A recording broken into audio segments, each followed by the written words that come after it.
Have you been zombified by stress? Welcome to the Zombified Podcast, your source for fresh brains. Zombified is a production of Arizona State University and the Zombie Apocalypse Medicine Alliance. I'm your host, Athena Actipus, psychology professor at ASU and chair of the Zombie Apocalypse Medicine Alliance. And I'm your co-host, Dave Lundberg-Kenrick, program media above something at ASU and brain enthusiast. Awesome. I love brains too. Awesome. Yeah. So Zombified is your source for fresh brains. Dave, it's your source. It's my source. It's our source. It You is. got to have fresh brains. Yep. Yes. And today we have an awesome fresh brain on the show, Mary Davis, who is a professor at ASU in my department here. She studies, among other things, stress and resilience to stress. And I think she has some super useful advice for all of us who have been zombified by stress. Yeah, I think that today's episode has really good survival strategies for dealing with the way stress zombifies our brain. Yeah, because part of stress is that you just go into mindless zombie mode, right? You don't actually realize, am I getting the things done I want to get done? You're just reacting and you're not really being mindful. And so Yep. I feel like what kind of a better antidote to mindlessness than mindfulness? Yeah, and I really like how in the episode, Mary will really break that down for us. Like, she won't just say, well, you need mindfulness and leave it at that. She'll really show us how to achieve it. Yeah. So. The other thing I love is that you and I were the whole episode, we're asking her, how can we use this with our kids? And she totally was willing to engage with us, even though she doesn't study that. But I know that for me, that's a huge thing. I'm always like, how do I deal with the stress of parenting and my kids being stressed? So I think it'll be particularly useful to people who are zombified by kid stress, but hopefully it'll be useful for people who are zombified by all the stress in their life. That's right. So. Awesome. Well, let's jump right in with Mary Davis. Sounds good. I know it's crazy, but it seems so logical. Try to fight it, but it's something psychological with you. Makes me act the way I do.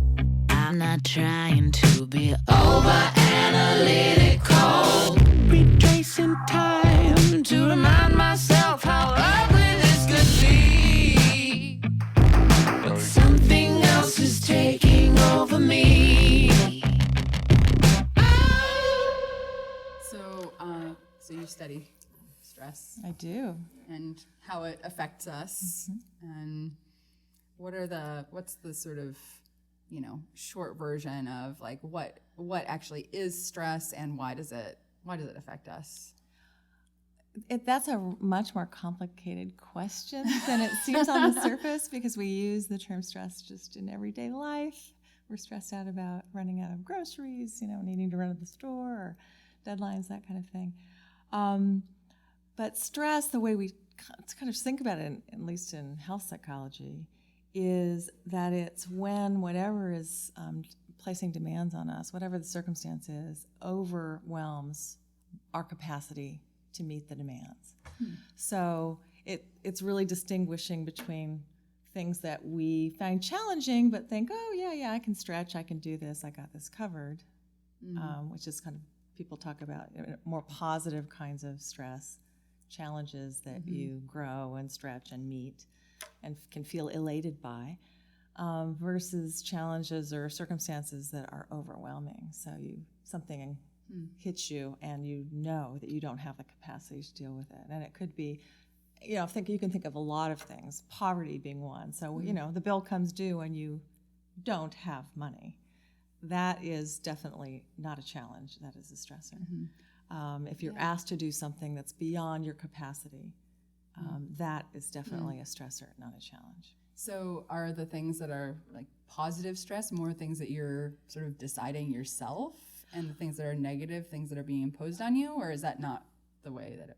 Well, part of it depends on how you think about it, but in a broad sense, yes. So the sense that you're choosing things, you have a sense of control and volition, and you want to do it, we make choices all the time to do stuff that's a little bit challenging because we recognize that it has meaning or value, or we want to learn something new. Yeah, so that's, I would say that's positive stress. Things that are imposed on us often come with a lack of control, which is stressful. In fact, the worst kinds of stress are the ones that are uncontrollable. But because we have our big brains, we can sometimes refashion how we view things, even that are imposed upon us, to think, is this something I can find useful? So if somebody asks me to do something that I didn't necessarily choose to do, or maybe they tell me to do something, I'm in a position to be told what to do, is this something I can still grow from and view in a way that's beneficial? So even how we frame things that are imposed on us, people telling us to do certain things, can still be changed into challenges. And I'm not advocating that that's possible to do across the board. Of course, it's not. But there are circumstances where, you can say, this is a horrible, grungy task that I'm asked, have to do, that can be transformed into something that is much more positive. That makes sense.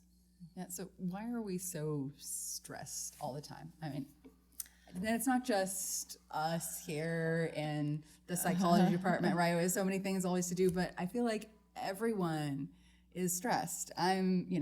I always feel stressed. My friends, I talk to them on the phone. They live in other cities. They're stressed. My kids, they seem stressed. Like everybody seems Can I turn it out on you a little bit? What do you think stress is stressing you and your friends and out and your kids out? I think it's this feeling that there's always way more that needs to get done than will ever get done. And so you can kind of like carve times out and say, well, I'm just not going to think and worry about all those other things that need to get done and just focus on this one thing or take a time out or whatever. But when you're in it, when you're like in the world of everything, I mean, it's stressful, right?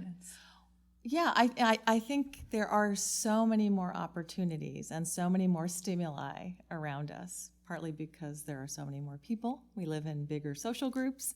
We live in a faster-paced environment than in times past. That it's easy to view all the things that we're experiencing as of equal priority.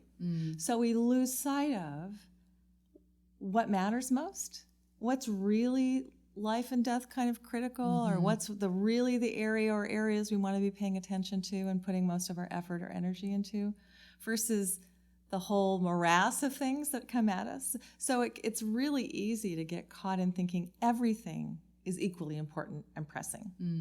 So you think, I didn't do the laundry last night. My gosh, my kids are not going to have their soccer uniforms, and that's going to be a disaster. And your children might think it's a disaster, but really? Is that really a disaster if a child has to put on a soccer uniform that's a tiny bit smelly or whatever? But I think that's part of what this fast-paced, stress-producing environment does. Everything becomes kind of black and white, simplified. We don't do this higher order kind of consideration of what really really has matters. Time to think about what really matters. Right. So it's this catch-22, right? We think we don't have time because we've got so many pressing things to do, which means we don't have time because we don't take the time to say, all right, I'm gonna actually work my way through what's on my plate, what needs to get done, what's absolutely critical for me because of it's life or death, or because it's a really high priority for me to accomplish. It matters, versus the things that can be backburnered or even, heaven forbid, declined. You can say, you can actually say, thank you for this opportunity. I'm not really in a position to take advantage of it. You just said no without actually having to say no. Yeah, it's a no. But because if you don't ever say no, then you never get a sense of what your priorities are. I mean, and to be able to say no, you have to have a sense of what matters to you. Because every time you say yes, it takes up time. You can end up feeling like you have no time because you've said yes to everything. And that's fine if everything you're saying yes to matters a lot. then you're going to have stress, and it's going to be productive for you, and you're going to feel like, that's okay. I'm stressed, but I'm doing stuff that matters. Yeah. Versus saying yes to everything, including the things that are not so important. Yeah. So what about the stress of saying no, right? Like that in itself can feel so scary, right? To say no if someone's asking you to do something and you feel like, oh, well, if I don't do it, maybe I won't get this other opportunity, or maybe they'll not like me, or that's like the fear of missing out, or the fear of rejection or criticism, or or of like not doing your part too. Like if you feel like someone's asking you to do something and you don't really want to do it, but you feel like you should, or if it's I think that's a really good question, and it's one that people confront all the time. So I'm going to circle back. I'm going to sound a little bit like a broken record, because if you really have a sense of what your values and priorities are, then someone asking you to do something consistent with that, you're going to be more inclined to say yes. Maybe you're busy, but you know what? It's consistent with what you want to be working on. So you're willing to put in some time. If it's not, then you can decline with complete ease, because it's not aligned with where you want to be putting your priorities and your time. And there are always other people who can do what you are being asked to do. That's the other kind of myth I think we sometimes have. No one can do this but me. I've got news for you. They can't. You're not that special, You're actually. not that special. Yes, that's exactly right. We can end up thinking, oh, if I don't do it, who will? You know what? There are people who will. And I think if you think about all that's on your plate with this sense of priorities, then you'll decide whether you're contributing in ways that are meaningful. Are you pulling your weight? Are you doing your share for the common good? Are you contributing to the community in ways that you want to be doing? You don't have to do everything. You don't have to do everything. Yeah. And if you're really aware of that, you can say, you know what, I'm doing my fair share or more, and I'm comfortable with that. Yeah. I'm comfortable. I don't have to respond to somebody else's priorities for me. Yeah. I remember reading some study, I think maybe it was done with teachers, where they had some teachers like say yes to only the things that they decided that they wanted to help with. They had like a list of, these are the things I really want to help students with. And then others who just said yes to all requests, and then some, like I think, who said no. And like the saying yes just to the things that you really want to do was associated with like way less burnout, I think. Absolutely. Well, think about how much sense that makes. You are saying yes to something that matters to you versus feeling imposed upon. We talked about the value of control. Yeah. When you're saying yes to things that are aligned with your values, you are in charge of what you're doing. You are making choices. Yeah. Thoughtful choices. When you're saying yes because you feel like you have to, that will suck the life out of what you're doing, right? Suck the life out of you. Right? I mean, think about so I'm not a developmental psychologist, but I remember data from when I took my intro course way back when about the intrinsic versus extrinsic reward. You know, if kids read because they love reading versus kids reading because they're paid to read books. You know, you read 10 books, you're going to make $10. If you want to suck the life out of something, you know, take the intrinsic reward out of it. Make it transactional. And there's a little bit of, I think, that going on when you're doing something just to get your chips, you know, your chips of being a good person, being viewed nicely, etc. So the sort of reputational concerns can maybe interfere a little bit with really doing what? I think they can. Yeah, I think they can. If you're doing a lot of things because you want to earn, you know, your badges for your Girl Scout or Boy Scout sash, you know, like I don't really care about learning to light a fire, but I want another badge. I mean, that defeats the purpose of kind of learning and growing. It's not that you can't find some joy in it, but I think you cut the odds that you're going to actually find joy in something if you're doing it to earn another badge, another line on your resume or your Vita. Yeah.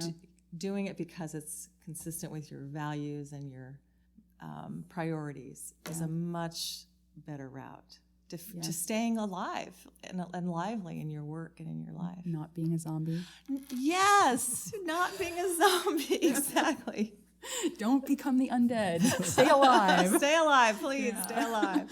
Well, that kind of brings us to this question about whether stress manipulates us. Like, would you say that stress manipulates us or controls us, or would you not take it that far? I think it can. I think when we evolve to respond to immediate threats with a stress response, where physiologically we're hyper aroused and we're very focused on the threat or danger, so we're going to fight or flee or freeze. So it's a valuable thing. We want to have that. If we don't have that, we are less likely to survive. We certainly were. Our ancestors certainly were. And there are instances even for us today where if we don't have that response, we may be less likely to survive. But in the modern world, those kinds of stressors are few and far between. For the most part, it's most of what we face is not life and death.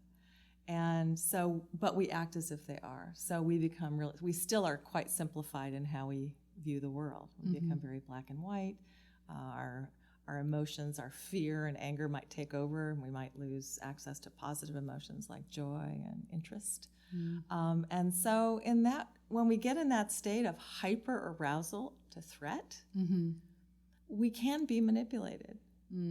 We're not thinking so complexly when we're in that kind of aroused state. And so we may be more pliable to believe certain things or to act in certain ways. Wow. So stress can manipulate us, but then it can also make us more vulnerable to being manipulated by other things. It can. So it's like a double whammy of zombification. We're not doing our most complex thinking when we are stressed.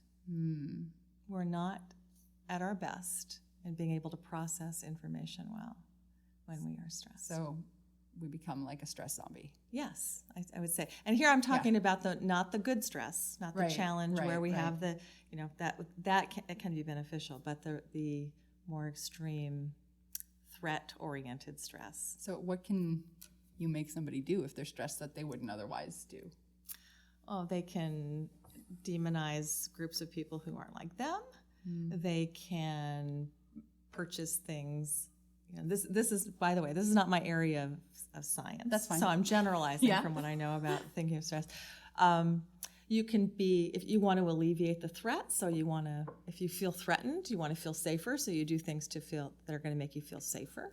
And that may be, say, clustering with people who are more like you, so that you feel safer.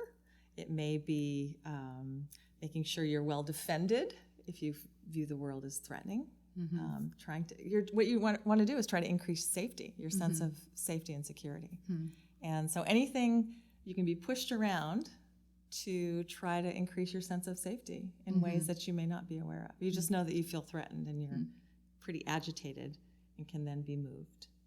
Yeah, so do people stress other people out in order to manipulate them? Again, this is probably a better question for a social psychologist, but the short answer is yes. Yes. Yeah, we're maneuvered all the time by thinking that we are lacking something that everybody has and is completely necessary, by being activated to think that we're a threat. I think of some of those, I'm probably going to get into trouble for saying this, some of those alarm commercials, where they want you to alarm your home and they make you feel like your neighborhood everybody's getting broken into. You see the creepy guys outside ringing your doorbell and they've got, they're casing your house.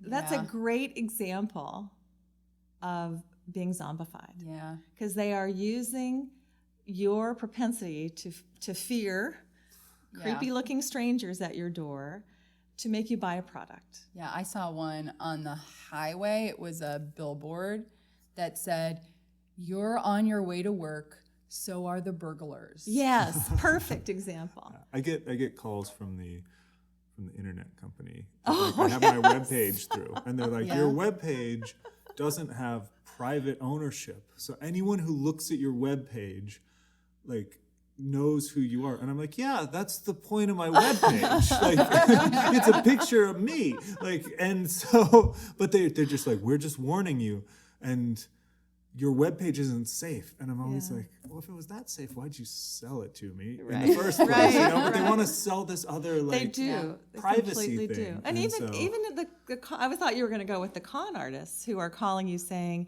your Microsoft software is being infiltrated right this very minute. Get on, we need to help you. We're going to virtually, come into your computer and protect it.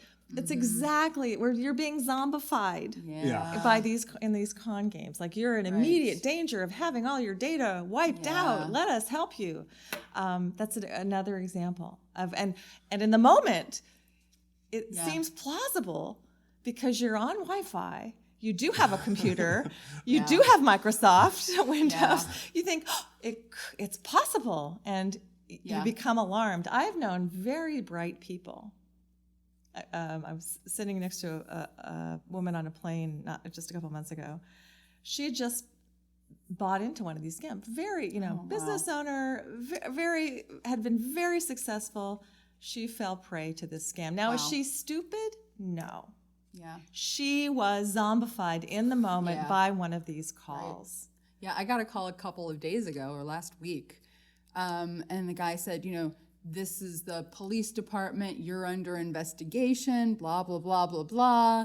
And my heart rate went up, even though he had a very, very thick accent. So I knew it was a scam from the moment he started talking. Yes. But still, I was what do you mean I'm under Like, my brain was still getting activated by hearing those words, even though it was very clearly a scam, and I'm pretty sure it was just a recording as well. Yeah. Right? Yeah. But still. I would get recordings that I had not paid taxes, and that I was under invested. They were like, this is the 4th call from the IRS. And I looked it up, and it was like, no, the IRS doesn't just have a robocall. They let you know, before the 4th call. Yeah. And so, but it's freaky. It is. Because I'm always like, I don't know, maybe one year I could have forgotten, especially when I was running a small business and I had a bunch of clients. I was like, oh my God, so it was. That's another good example. We can be zombified. And it's not because we're dumb. It's because in those moments we are highly stressed, highly activated, physiologically aroused, and we are not processing complexly. We are zeroed in on the threat, and we want to alleviate that threat as soon as possible. Yeah. Now, I have a question about, because I seem to suffer from a different type of stress when I always seem like I'm the least stressed when I'm working my head off. And then I come home and I start thinking, oh my gosh, one is I'm driving traffic, which is stressful. And then I'm thinking, I want to try to move closer to school, but it's so expensive. And it seems like it's getting more expensive because it's getting built up. And I get just panicked when I have time to think. That's the word. I'm much better when I'm when I'm okay, this is what I got to do today. And it's a lot, but then I just do it and I do it and I do it. But then when it's stops, then I get panicked. And the early morning and late at night are always my most panicked times, yes. And it's usually, I think, about things I have very little control over. The housing market or, things like that. They just, and so I don't know, I'm just sort of curious as to how that affects people I think that's a little bit of another example, dare I say it, of being zombified. Sure. And you are not alone. That we go down these paths in our brains. We've got these big brains and they're so good in so many ways, but they afford us lots of opportunity to live in the past and ruminate about what we have done, what we should have done. Right, that's true. Right? Because I do. Do you do that as well? Right, when I'm thinking about the housing market. Yeah. If only I had bought when the market. Yes. If only. So, oh my gosh. Yeah. So we ruminate about the past, and we ruminate or think about the future, and that makes us worry. So we worry, and in those moments, you are actually not living that moment. Right. You're living something in the past, which is gone, or something in the future, which is yet to come. So I would say that's a version of how we are zombified. We spend very little time. I would say when you're working, it sounds like you're right in that. You're in the flow, as Csikszentmihalyi would say. Yeah. We wrote about being in the flow. You have lost track of time because you are so focused on doing what you're doing. And I know, and I'm like, okay, so this is what we're doing. This is what we're doing, and it's all good. Outlook takes care of everything for well, you. And it's also, it sounds like you have a feeling of like efficacy and like you're getting the stuff done and maybe like a little more control, and then when all that is over, it's like all the shit that you can't control. Right. Right. Yeah. No, that's right. And so I think that rumination and that forecasting are efforts to control what isn't controllable. Yeah. The future isn't controllable. Can you take steps to move yourself in a direction you think you want to go? Absolutely. But thinking about it ruminatively isn't moving you in that direction. I've probably spent 3 years of my life, like if you just put it all together, just ruminating and just like just like an hour every morning and an hour every night, and so and I've never felt like, that was such a good use of... That made me feel so happy. Finally, I've solved it. Yeah. And I always went like, why do we do that? Why do our brains fixate on stuff like that, or my brain at least? Well, I think there's variability. So some people don't do that. I know it's surprising for those of us who do it that anybody could not be doing that. I don't have a good answer for it, but I think it probably does link to our sense of wanting to try to have some sense of control. And I think the antidote to it is really trying to focus back on the moment. One of the things that I've studied and practiced is mindfulness, and that is really the central point of it, to try to live the moment. When we're ruminating, when we're forecasting, thinking about the future, we're really caught in that experience as if it's real and as if it's who we are. It's just that we're just this one big blobby, non-complex ball of probably anxiety and thinking and Sure. Right? Does that feel familiar? Yes, it does. Yes. Yeah. And so the idea is, how do you come back to a sense of complexity of what's happening? Mm. And that's by trying to start to separate out this moment and who you are is not your thinking, who you are is not your anxiety, who you are is not your sadness, who you are is not even your joy. You're separate from those things. Those are part of your experience, and they move through like the breeze moves through, as opposed to acting like, thinking, feeling like it is me. I am my anxiety. I am my ruminative thinking. Like it's all just this one big blob of me, all fused together. So the idea is, how do we get, and that's zombified. I'm this one big blob of kind of reacting, automatically ruminating, automatically worrying about the future. It's automatic. Right. So how do you become less automatic? And one way to do it is to try to become more mindful. So you actually can then make choices about what you want to do. So let's say, even though I don't know that this was, but yeah. So like with my stress, right? Because a lot of times it's also, there's this idea of there are things that are out of my control. And then I also have this feeling where it's like, almost like the world is going to be developed to the point where like my kids have nowhere to live, you know what I mean? And I'm just like, I get this the like stress panic. apocalypse. Yeah. And then it's like, and I tell myself, okay, I got to get up and I got to get showered and I got to get the kids ready for school. But it's hard to fight that sort of voice of, but eventually what's the world going to be like for them? Right. And are they going to be able to even get jobs because the world is changing so much, you know? Right. And like, how can somebody be mindful under those circumstances, I guess. When the would be- apocalypse is coming, is that what you're saying? Exactly, Yeah. in the face How to of be mindful in the just- apocalypse. Let's see. So the truth is that we don't know Okay. what the future holds. Right? Who could have imagined 100, 150 years ago what the world would look like? Who could have imagined 20 years ago what the world would look like today? We don't know what's going to happen. And so thinking and worrying is spending a lot of time on something we just have no idea about. So again, I think it's our effort to try to exert some control by thinking we can see the future or control the future, and we can't.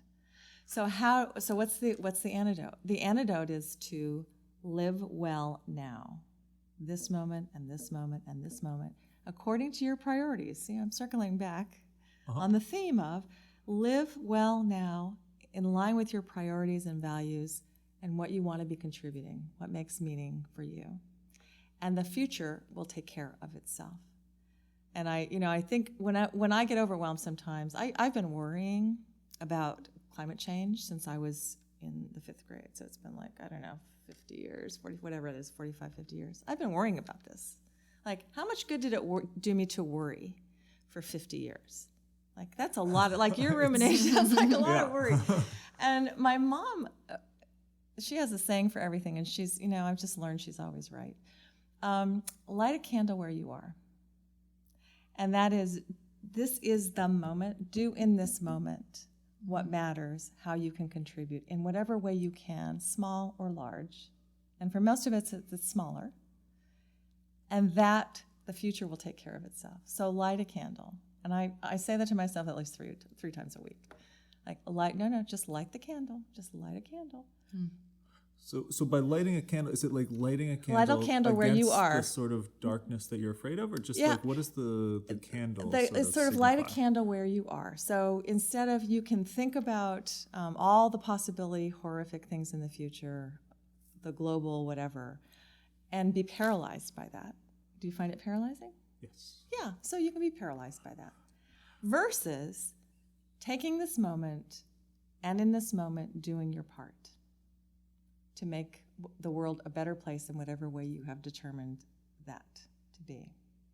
So rather than be paralyzed, do something in line with your values and something that's meaningful to you. Okay, that makes sense. Does that make sense? It does. It's like, like you can get paralyzed by which is zombified. Right. That paralysis is another version of zombification. Mm-hmm. So how do you take this moment and act in this moment according to what matters? And by that, in that way, you're lighting a candle, lighting a little candle where you are, wherever you are, and that contributes towards moving to a future. And by the way, people talk about planting trees now that you may never see. You may never sit under a tree. You can't know. You plant a tree because it matters to you to plant the tree. And you get to see, maybe you'll get to see it bloom and grow, maybe you won't. But what matters is you're planting the tree now. That makes sense. And maybe tomorrow and the next day you're planting these trees and you're just saying, okay, I trust that I'm going to act according to my values. I'm going to light my little candle or plant my little tree, and I'm going to contribute, whether it's creating more justice in the world, having an impact on climate change, making my community kinder. Whatever acts you can do in the small and large on a day-to-day basis to contribute, that's what you can do to become unzombified and unparalyze yourself. Right. And I do find that helps for me at night. Like at night sometimes, since my computer is still here at work, I'll come by like after, because often I go to the gym like after work, and then I'll come back for a little while and either write or work, and I feel like I'm moving forward on projects I care about, and then I can go home those nights and feel better. Well, and you're helping to reduce the global burden of zombification by making this podcast too. Yes. Right? Yeah, that's true. But it's not that I'm not stressed about the global burden as much as I'm stressed about my own personal burden. You know what I mean? Well, it is. I think it is interesting if you if you just try a little experiment, like I carry around this little book, and every day I write down, I do mindfulness meditation. I write down at least one thing I'm grateful for. I write down some way I've connected with other people. And I write down, because it matters to me, writing. Have I written something today? Have I worked towards writing? Because that's something that matters to me. And there's something of value about tracking. You know, what you pay attention to, what you actually monitor changes. Mm-hmm. And so if you try this and see if it has some kind of impact on your well-being over, I would say, several weeks' time, that would be great information for you. Because that's a way to try to de-zombify. Okay, I'm going to write down, have I acted in ways that matter to me today? And what are those things? Mm-hmm. Have I savored some moments today? And the data show that will improve your sense of well-being. And the great thing about that improved sense of well-being is it makes you feel like you can move out and act more in the world. So what do we know about the mechanisms that underlie that? Like, why does stress make it hard for us to really be kind of present with what's important for us and think complexly? And then how does mindfulness bring us back to ourselves? Well, I think that we have evolved to respond to acute stressors that abate quickly. You know, the predator attacks and it either eats you or you escape, and then the predator is no longer threatening you and you calm down and go on gathering and hunting or whatever you're doing. But we evolved into a complex world where we now have a sense that the stress is ongoing. So we have chronic stress. We are acting as if we're on high alert all the time, or most of the time. And so that system that evolved to simplify our thinking so we could get away or, freeze or fight, now is activated a lot more of the time. So we act as if we're in this state of high alert, simplified thinking. And in the interest of making ourselves more complex thinkers again, we need to kind of calm down and expand our capacity to process information. And feeling, I don't know if you've ever paid attention to when you feel your most creative, is that when you're juggling childcare, laundry, deadlines, grant deadlines, grading papers, in-laws are visiting, right? Are you at your most creative? Like, whoa, boy, my mind is just expanded. I'm thinking of new things. Yeah. No, right? No, you're at your most simple. Right. You are not thinking outside the box when all those things are happening. So to the extent that we can slow down and pay attention and boost our sense of fulfillment and joy and meaning, it helps us become more creative. It helps us feel more productive, especially in the things that matter to us. Yeah. Does that answer your question? Definitely. Yeah. Okay. So I have another question, which Dave and I were sort of talking about this earlier, which is about contagion, like stress. Is stress contagious? Seems to be. Do we know anything about how and why that happens? Well, I think again, there are individual differences in how contagious, how much we pick up contagion of others for good and ill. But some social network analysis. I'm trying to remember if they measured stress, looking at just social networks and how obesity moves through social networks, smoking risk can move through social networks, and mood can move through social networks. So we can experience, even not just you to, one-to-one, but beyond, kind of can be contagious from person to person to person. So I suspect, I haven't studied this, that there's a lot of variability, individual differences in how much we absorb. Yeah, I know and that catch other people's moods. Yeah, for me, like if there's people who are stressed around me, like I get stressed. Yeah. But like my husband, I mean, it could be literally the zombie apocalypse around him, and he could just be like filling out this form and be fine. And I'm definitely. I mean, even in my personal life, I noticed this like huge difference. Yeah, and- that some of us are more sensitive and are more likely to pick up and absorb whatever is going on around us, and that may be good and bad. Right. It can be double-edged. So yeah, I think stress it can be contagious, and it's useful then to be aware of. Sometimes you think, why am I stressed? And then you realize you've really absorbed the stress of somebody else. Right? It's not even yours.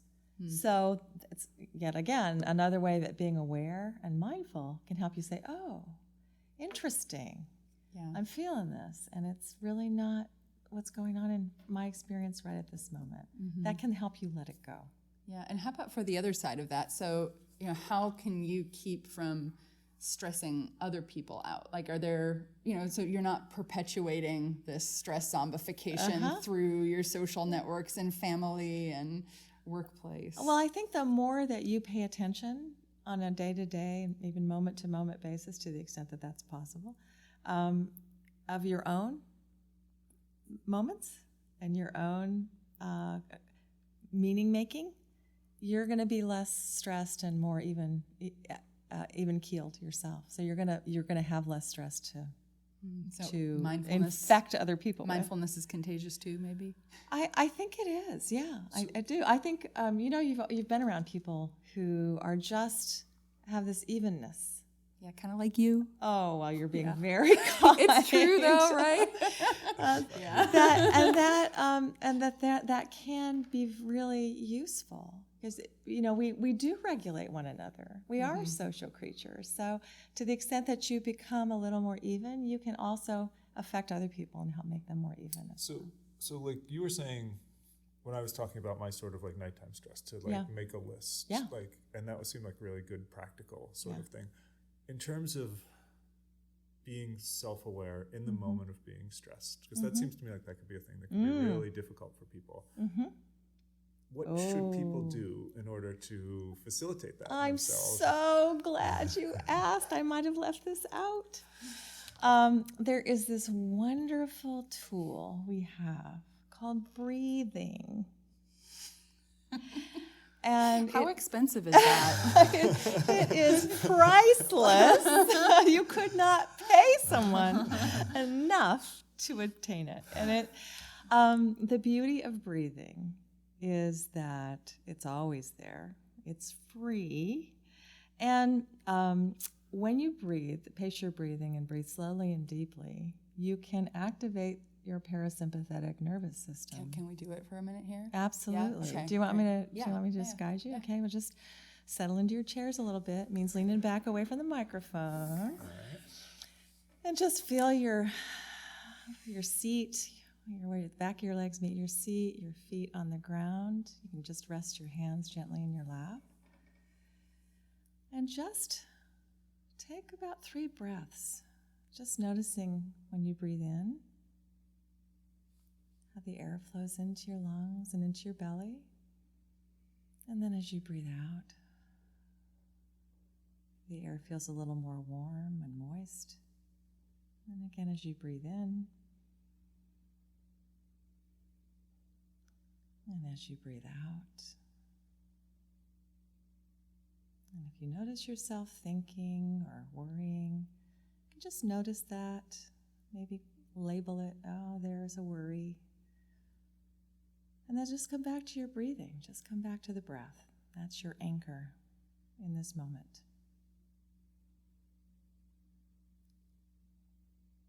Feel your shoulders settle down a little bit.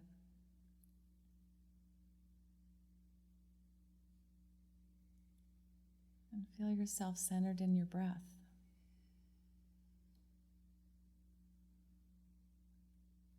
If your attention is called away to some part of your body, maybe some sensation of tightness or pain, discomfort of any kind, just notice it.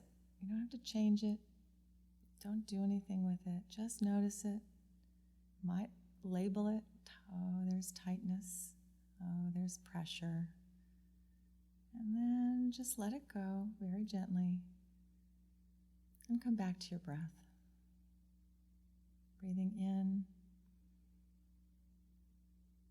and out.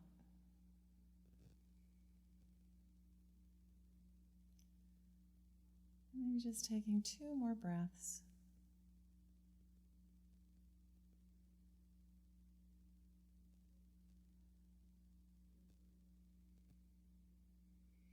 And then just wiggling your fingers and toes and maybe moving your feet around. And when you're ready, just open your eyes. We're back. Oh, that was great. That is very relaxing. Yeah. It's amazing, isn't it? And it doesn't, the beauty of it is you don't have to be a monk, in a sanctuary or monastery on some high mountain doing this hours and hours a day. Very little practice on a regular basis can really help. And any moments you can do this, I pause throughout the day and just breathe 2 or 3 breaths to anchor myself in the moment. But what if you don't do it perfectly? Oh, yeah, that's a great question. Thank you for asking that too. Right, and that's a common question people have. Like, oh, that was such an awful breathing because my mind was everywhere and my body hurt. Oh, it's just a disaster. That's exactly how it should be. However it is for you, at whatever time you do it, it changes. Usually changes from time to time to time to time. It's exactly what it needs to be. So it's okay to be a disaster sometimes? It's not, I wouldn't even call it a disaster because it is what it is, right? It is what it is. Oh, today was a day where my mind was just all over the place, Oh, well, that's the kind of day that was. Interesting. Yeah. It's all interesting. Just be curious about whatever's there and don't try to change it. So now, what about for people if they're getting stressed in a social situation? Mm-hmm. And they may be aware, like, oh, I should take time to breathe. But how do they set that up? You know what I mean? Like, because it's like, let's say, like, what's a situation where someone's going to be stressed around? Well, say you're going to a party or something, you're going to a party's like a situation where you could probably walk outside. But say somebody is like either like the one that comes to my mind for myself is I was taking my kids on a ski trip, and I had just spent all this money buying them skis and stuff, and they were like, the boots, they didn't like the boots, and I was like getting totally overwhelmed because I was like, oh my gosh, this is a disaster, right? But my kids are there, and so... Actually, can I expand this out? Because the thing I wanted to ask about was like in families and like with kids, because kids get stressed really easily, right? I mean, and that's totally normal. And like in today's world, I think there's even more because they're getting sucked into this huge system with all these stressors too at an early age. And so like when you are in a family context and when you are trying to maybe help your kids deal with the stress because the boots are uncomfortable, or they forgot their homework, are picking up on my stress. So how, as parents or as members of a family or just of any close social group, where you're influencing each other, like. But I think especially like with kids, because I think for those of us who have kids, we're worried about our kids' stress. Like, and you're responsible for them. There's so much of a tie. I think the bottom line is, you are right, Athena, that the best thing you can do is to be regulating yourself as priority one. So breathing and realizing, oh, this isn't a catastrophe or a disaster. It's just uncomfortable. It's just a moment of discomfort. It's not, and it'll change. And then when your kids are stressed, I think if you're modeling that and speaking that way, this is really uncomfortable. Not dismissing their stress or discomfort. I mean, it does exist for them. Saying, I get it. It's really uncomfortable. So what do you think we can do? Can we just take a moment? Let's just think about what we can do. So you kind of lower the temperature. You acknowledge the distress and call it without adding to fuel to the fire. Oh my God, it is a catastrophe. What are we like? This is really not very satisfying, right? It's just not the way we would want it if we got to choose everything was happening right now. It feels like kind of a bummer. So what can we do? What can we do to make this go better? So you kind of engage them in how can you change the situation, maybe restoring some sense of control. And in a way you're doing in a mini version of what we're doing, like pause, right? You're taking a little moment to pause and breathe. You're kind of labeling the situation in a more objective way, not disaster, but It's uncomfortable, maybe not exactly what we would choose, and acknowledging the discomfort, and then saying, okay, given that, we're with it. What are our choices? Go home. Let's. Probably what my kids would say. Go home because it didn't work out. Well, yeah, we could do that. Really, is that what you want to do? Because here's some other options. Depending on the ages of your kids, you can help them work through. Well, that's an option. Sure, we could do that. But here's some other possibilities. So let's think about whether that's the one we want or these other possibilities. Yeah. So what do you think? We could go home. We could try out these skis, see what happens. And if we don't like it, we can go home after that. You start to take a moment and really, again, become de-zombified and think a little bit more complexly and help your kids see how you're working it through with them. Yeah. I have the same thing as you, where if it seems like I've done all this planning to make something really good, and then the kids, they get stressed, and so then they don't want to do it, I'm like, but I spent all this time, right? Yeah. And so it stresses me because I feel like I've spent all this time to make, and spent money and whatever, and it's like we have just this one weekend or what, Right. So it seems then, I mean, it totally makes sense to say, okay, well, maybe they also just need that open space to process a little bit, and that I don't have to think just because they're saying they don't like it or they want to go home that's actually what we have to do now. Right. Because I think that's exactly right. Because that's very automatic. Yeah. Right. They're distressed. Let's get rid of this distress. Okay, we'll go home. Right. Versus saying, they're distressed. Okay, let's just take a moment. And the distress is real. Okay. Let's just call it that. Yeah, it's kind of uncomfortable. Boy, it's not quite what we planned. Right. Yeah. Not going quite the way we planned. Right. So what can we do? What are our options? Right. And going home is certainly one of them. But there are other. It's not one of yours. We can say, well, we could try them out, and if we don't like it, we can stop for the day. We could take them off now and go just walk in the snow for the moment. I don't know what the options would be. Seem like that. And I think if I had that conversation, let's go have a with snowball my kids, fight, and see, get some of the energy out. Or even said, well, the reason I would like to us to try it is whatever reason I would have had, which is that this is a skill that I think they'll really enjoy, and then I could see. How about if we just give it a try? Yeah. 5 minutes. Yeah. It sounds like otherwise we kind of all end up zombifying each other, and it's almost like this. I don't know. I just had this image of a pinball machine. The ball's bouncing around everywhere and activating everything, and then the whole system ends up doing something that really isn't in control. It's just And I think we get ourselves set up for those kind of things when we create these idealized versions of what things are going to be. People. This happens around the holiday season. Yeah. Family's going to be together. The meal's going to be great. We're going to be sitting by the fire, although not in Arizona, and that it's going to be fabulous, like we see portrayed all around us. And it turns out to be not that. And it can be really easy to get zombified in those situations. Like, this is a disaster. How come everybody else's family is happy and my family has conflict? And, right?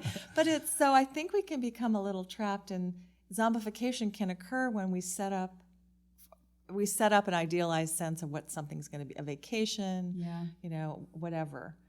And when it doesn't play out the way we imagined, we can be set up to be really disappointed and get caught in a stressful, lonely, sad, etc. As opposed to saying, well, this is what it is. Interesting. And so kind of getting comfortable with being uncomfortable. That's you. Sometimes. Yes.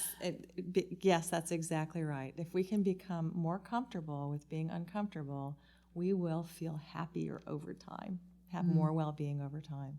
It's in this ironic kind of way. Yeah. It sounds crazy, but it's like, if we can just get a little bit more tolerant of discomfort without having to do anything about it, well-being will increase. I mean, there are data. Yeah.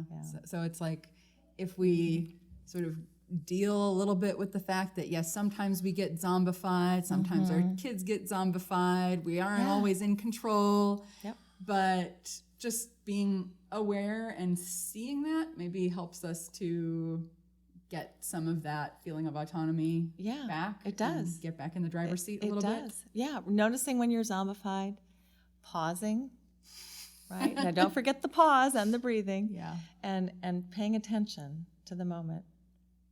Acting in accordance with what matters to you, and with what matters to each of you is being a good parent, helping your kids learn to deal with discomfort and disappointment and move forward. And that's actually part of why we were going skiing in the first place. Was to sort of for them to practice doing something that's sort of difficult. But then gets easier. So if you can do that, notice when you're most zombified, and in those moments, breathe, and then see what the options are to move forward. So kind of combat the mindless-ness of being a zombie with some mindfulness. That would be my prescription. Excellent. Yeah. Well, Mary, thank you so much. Oh, it's my pleasure, really. Talking to us today. This was... I think this was great. I think awesome. This was very, and it really sort of drove home this sort of idea, especially when we were talking about sort of families and how the stress of one person sort of does affect the rest of the family. Because that really is on top, beyond that nighttime stress I was talking about. We definitely have that, where it's like one person in the family and then everyone in the family. Well, one of the things we didn't talk about, and you might edit this in, is this notion, it kind of what we talked about earlier about feeling like, oh my gosh, I've got all these things to do. Yeah. So we feel we have no reserve, right? There's nothing to give beyond, I'm giving everything. Right. So when something like a ski boot breakdown happens, we're at our worst in terms of being able to breathe our way into kind of some calmness. Yeah. So it's like layered on top of the ongoing. That's why I think this kind of building in some daily prioritization, breathing, etc., helps make it easier in those family crisis moments when your kids are, you're activated because your kids are stressed and now you're stressed. You don't have a lot of reserve. Yeah. So let's address this real quick, because I was picturing it before as we do the breathing as a sort of, I'm trying to think of, like, there's two different types of like medicine, like the medicine, like almost like a Tylenol you take after the headache has started. Oh, but yeah. Are you sort of saying we should take it more preventative. like a vitamin? Yeah, like I'm saying it, yes, preventative. So building a practice, just like if you want to run a marathon, you run, you train. Mindfulness works the same way. So the regularity, and I would say doing it every day or nearly every day for whatever moments you can, is more important than doing it once a week for an hour. Okay. Because just like running for an hour on a weekend would be painful and not necessarily produce the kind of gains in fitness that you hope to achieve. So brief daily, and then building on that creates a bigger sense of being able to live mindfully and tolerate discomfort, because you are going to be uncomfortable if you sit, if you meditate. You're going to feel your anxiety and label it and let it go, and over and over and over again. Yeah. And that builds your capacity to tolerate distress. It kind of sneaks up on you. You'll all of a sudden think, oh, I'm dealing better with this than I used to. And so, how interesting. And then in the moments when you need it, you can use it again. So it is like Tylenol, regular Tylenol, and then when you have a bad headache, you can use it then too. Okay, I've got one more. I promise it's short. So it's the morning, and like nobody's had breakfast yet. The lunches are only half made, and there are no socks that my daughter likes that are available. And there's no way anybody's going to get to school on time. So in that kind of scenario, like how do you actually find that peace and that like non-franticness when it feels like the only way of solving the problem is with a totally crazy, frantic, stressed approach?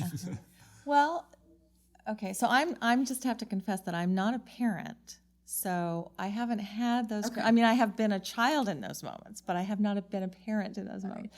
So take this. but I think any situation where it's like the time, the time is stressing you, and so it feels like the way to solve it is to be frantic and crazy. But that's just going to make you like drop the thing and forget something, and like it's going to get worse. So right? I think you start.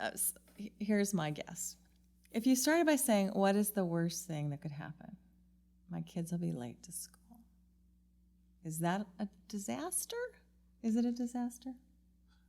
I know I've my kids have been late to school enough times that I can actually say. And you have lived to tell about it. I've lived through getting the letter from Me the too. school. I've gotten the letter too. And Right. it doesn't even faze me because I'm like, You know what? It's life.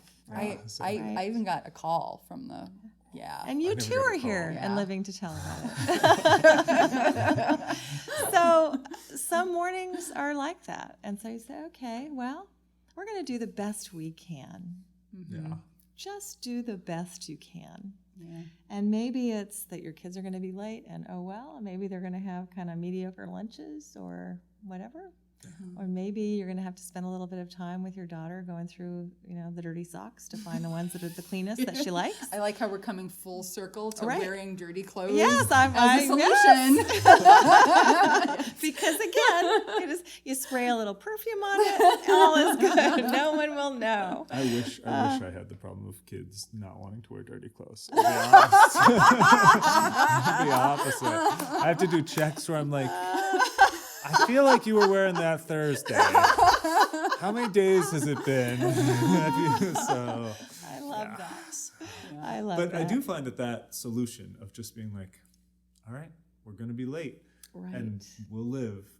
That is like the one. It diffuses it. Yeah. It does. So, It does, because when you're thinking in that frantic mode, you are acting as if the world will end if you don't get your kids to And then school your on time. kids feel that. And it is, they remember, freak out right. It more, really feels like it. It does, feels because we frame it like I'm gonna die. Yeah. Right? I know. It's totally. It's like, It oh is. my It's God. this very strange way we interpret these very benign challenges as if we are going to die. Yes. And so if you can reorient yourself, say, oh, no, this isn't one of those. Yeah, no, you're Yeah. not going to You're die. not going to You're die. just undead right now. Yes, yes. You're not going to die. You might suffer a little social, sanctioning, like the teacher may call you. Right. Oh, well. Yeah. Oh, well. But if you really are clear about your values and meaning, the teacher's call is not going to be that bad. It's like, oh, yeah, well, guess what? I loved my kids this morning. We taught them some coping skills, and we're good. Yeah, we were late. Sorry for you. Right? It's going to be more like that. Yeah.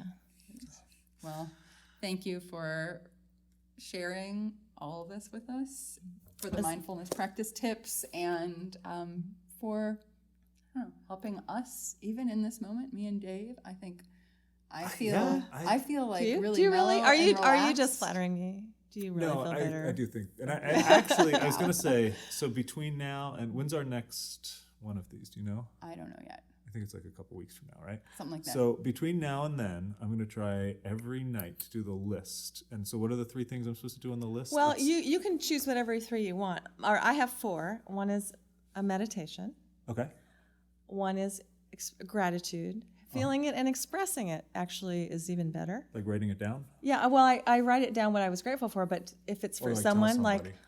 Sure, like actually, like I say- do really appreciate both of you getting to spend this time with you. It's been really fun, and just Dave, enjoy. I appreciate you as a co-host. Thanks. I appreciate you bringing me onto this project. You have to mean it. I do. mean it. Okay. Um, So gratitude, connection. So some kind of meaningful social connection. okay. And then for me, it includes writing, just doing some writing. Okay. So, all right, I'll try to do all 4. We'll see how I do. Or Okay. actually, I think I'll tell myself. the 4th thing is like It's for of me. choice. Yeah. Yeah. They're Well, that's a also thing for for you. me. Yeah. So, Okay. You know what I'll do to make it a little easier? Every night I'll try to do 3 out of the 4, but I'll mix it up. Great. And so we'll see how it goes. And see how it So, goes. I'll be really interested. You'll report back. So I will, I'll report back Excellent. Okay. next podcast. Ooh. Cool. Awesome. Thank you so much. You're very welcome. And if the whole world says that we're crazy, we don't need nobody anyhow. But if you don't wanna fall in love, you better tell me right now. And if the whole world says that we're crazy, we can burn this motherfucker down. But if you don't wanna fall in love, you better